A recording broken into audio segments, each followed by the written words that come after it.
Mm. and families just don't have the resources that they Yeah, need right now.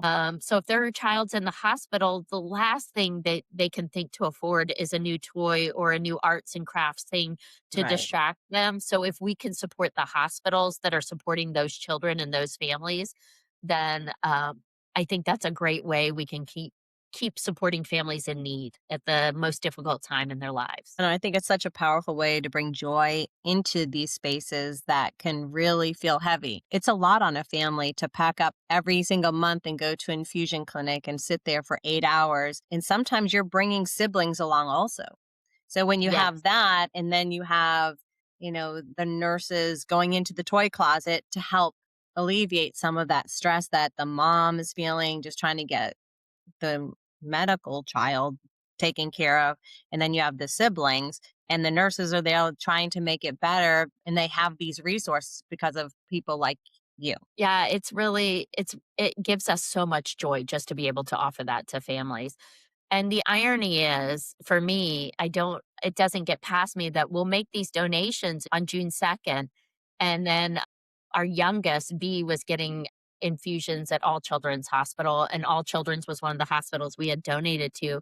And on B's birthday, they bring in a Lego set and said, "We know you love Legos and Mhm. Batman," and brought in this Lego set. And I just cried because we had donated that set through the toy drive. And actually, I think Matthew had been one of the delivery drivers For because that we were, particular. yeah, for that particular year. And I think B was like 10 or something. And I was like, oh my gosh, it's coming back to my child because I'm still a mom of kids in the Full circle. hospital. Yeah, so I just got a good laugh that Hallie was giving B a birthday present on their Indirectly, yeah. birthday. I like how you phrase that. Yeah, it was important. It was special. That was a special one. Now let's talk about what people don't always see. I'm sure there's a lot of planning, but what goes into making this happen? Especially yearly and sometimes bi-yearly, because I know sometimes you'll do a smaller collection in December. We do. We usually do a smaller one in Christmas because, we would be giving Hallie Christmas presents, so we try to Mhm, do at least a smaller one then, but our big one is June 2nd. It starts in about April 1st, and I start updating our flyers, mhm. getting our promotions out.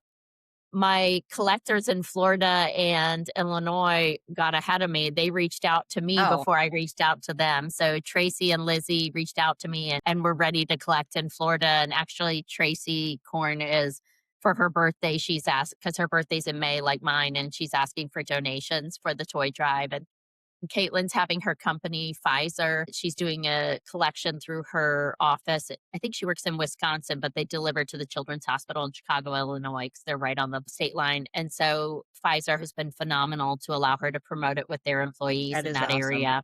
And so it's reaching out to those people. It's looking at our donations that we've had throughout the year. How can we allocate them to our different Mhm, sites? It's like Christmas when deliveries start coming. We mhm. haven't had a lot of deliveries personally right yet, that's why we're doing the Amazon wish list so people can just go on the wish list and we'll deliver it to our house and then we'll deliver it to the hospital. But it is super fun because we did have quite a few financial donations throughout the year where I went and spent $850 in one day at Yeah, Five Below and Target and that was all these impressive. different. That was a fun shopping day, and I, bought 30 Squishmallows and, 30, coloring books and boxes of crayons and Play-Doh and arts and crafts and Barbie dolls and Matchbox cars and all these different toys for different, and I got 10, baby toys because babies are in the hospital too, Yeah, and being able to offer them, and sometimes some toys, stay with the child life department. It's at the hospital's discretion, and some go home with the children. But however we can help those hospitals supplement those toys. It's just a lot of fun. I think that was the best shopping spree I had, $850 and maybe 2.5 hours. I'm like, how did I spend that much in that short a time? But don't worry, if you make the donation, I will make sure it is spent and it goes to children in need most.